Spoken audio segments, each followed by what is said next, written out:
വചനാമൃതം തയ്യാറാക്കി അവതരിപ്പിക്കുന്നത് വി മൈമൂന മാവൂർ. പ്രസിദ്ധ നർത്തകിയായ സുധാചന്ദ്രന് ഒരപകടത്തിൽ സാരമായി പരിക്കേറ്റ് കാൽ നഷ്ടമായി.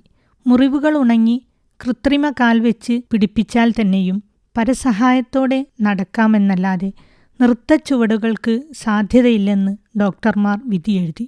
ഞാൻ പണ്ടത്തെപ്പോലെ ഡാൻസ് ചെയ്യും, സാധ്യമല്ലെന്ന വാക്ക് എൻ്റെ നിഘണ്ടുവിലില്ലെന്ന് സുധ പ്രതികരിച്ചു.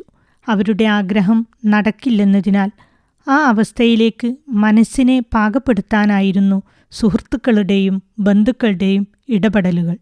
സുധ തൻ്റെ തീരുമാനത്തിൽ ഉറച്ചുനിന്നു. ഏറ്റവും നന്നായി ചേരുന്ന കാൽ തന്നെ സംഘടിപ്പിച്ചു. പരസഹായത്തോടെയും ഊന്നുവടിയുടെ സഹായത്തോടെയും നടന്നു നോക്കിയപ്പോൾ ഇത് രണ്ടുമില്ലാതെ നടക്കുന്നത് അസാധ്യമെന്ന് അവർക്കുപോലും തോന്നിത്തുടങ്ങി. ഞാൻ ഇനിയും നൃത്തം ചെയ്യുമെന്ന് തന്നോട് തന്നെ പറഞ്ഞ് മനസ്സിനെ ബലപ്പെടുത്തിക്കൊണ്ടിരുന്നു. പലതവണ വീണു. തീവ്ര പരിശ്രമത്തിൻ്റെ ഫലമായി അത്ഭുതകരമാം വിധം സുധ വീണ്ടും നൃത്തം ചെയ്ത് ചരിത്രം സൃഷ്ടിച്ചു. അവർക്ക് ഒറ്റക്കാലുമായി മറ്റുള്ളവരുടെ സഹതാപം സമ്പാദിച്ച് എവിടെയെങ്കിലും ഒതുങ്ങിക്കൂടാമായിരുന്നു. ഒരു ഉത്കൃഷ്ട തീരുമാനത്തിൻ്റെ വെളിച്ചത്തിൽ അവർക്ക് പഴയതുപോലെ വേദികളിൽ തന്നെ നിറഞ്ഞു നിൽക്കാനായി. തോമസ് ആൽവ എഡിസന്റെ തീരുമാനം വൈദ്യുത ബൾബ് കണ്ടുപിടിക്കുക എന്നതായിരുന്നു. 10,000 തവണ പരാജയപ്പെട്ടു. വീട്ടുകാരും കൂട്ടുകാരും നാട്ടുകാരും നിരുത്സാഹപ്പെടുത്തി. നിങ്ങൾക്ക് വട്ടാണോ എന്ന ചോദ്യം പോലും അക്ഷോഭ്യനായി കേട്ടുകൊണ്ടിരുന്നു.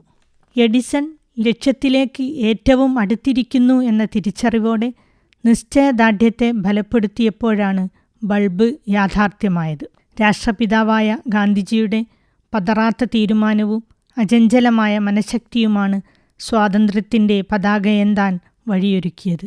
പതിറ്റാണ്ടുകളുടെ പ്രയത്നമാണ് ലക്ഷ്യം നേടിയെടുക്കാൻ വേണ്ടി വന്നത്. ഉറച്ച തീരുമാനത്തിൻ്റെ അഭാവമാണ് പരാജയപ്പെടുന്നതിൻ്റെ ഏറ്റവും മുഖ്യ കാരണം. തൻ്റെ ലക്ഷ്യങ്ങൾ എന്തൊക്കെ സംഭവിച്ചാലും എത്ര സമയം വേണ്ടി വന്നാലും ഞാൻ നേടുമെന്ന് മനസ്സിൽ തീർച്ചപ്പെടുത്തണം. ഈ മനോഭാവമാണ് ആത്യന്തികമായി വിജയത്തിലെത്തുക. തീരുമാനത്തിൻ്റെ കാഠിന്യത്തിലാണ് വിജയത്തിൻ്റെ രഹസ്യം.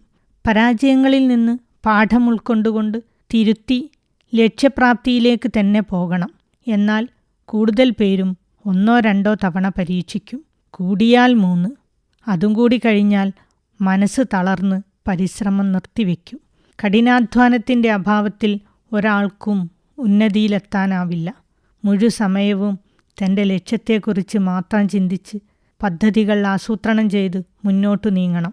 മറ്റുള്ളവരുടെ അഭിപ്രായമനുസരിച്ച് ജീവിക്കുന്നവൻ പരാജയപ്പെടും. കൂട്ടുകാരും അയൽക്കാരും സഹപ്രവർത്തകരുമൊക്കെയാണ് പരാജിതരുടെ അഭിപ്രായങ്ങൾ രൂപപ്പെടുത്തുന്നത്. വിജയിക്കാൻ എപ്പോഴും ആൾക്കൂട്ടത്തിന് മുകളിലൂടെയാണ് സഞ്ചരിക്കേണ്ടത്. പെട്ടെന്ന് തീരുമാനങ്ങൾ എടുക്കുകയും അതിൽ നിന്ന് വ്യതിചലിക്കാതിരിക്കുകയും ചെയ്താൽ ജയം സുനിശ്ചിതമായിരിക്കും. പതറാത്ത മനഃശക്തിയുടെ മുമ്പിൽ കുനിയാത്ത ഒരു പ്രപഞ്ചശക്തിയുമില്ല. കഴിവും നിശ്ചയദാർഢ്യവും കേൾക്കുമ്പോൾ ഒരുപോലെ തോന്നാമെങ്കിലും തിരിച്ചടികൾ ഉണ്ടാകുമ്പോൾ തളരാതെ നിവർന്ന് വിജയത്തിൻ്റെ അറ്റത്തേക്ക് ചലിക്കുവാനുള്ള ശക്തി നൽകുന്നതാണ് നിശ്ചയദാർഢ്യം. വചനാമൃതമാണ് നിങ്ങൾ ഇതുവരെ കേട്ടത്. തയ്യാറാക്കി അവതരിപ്പിച്ചത് വി മൈമൂന മാവൂർ.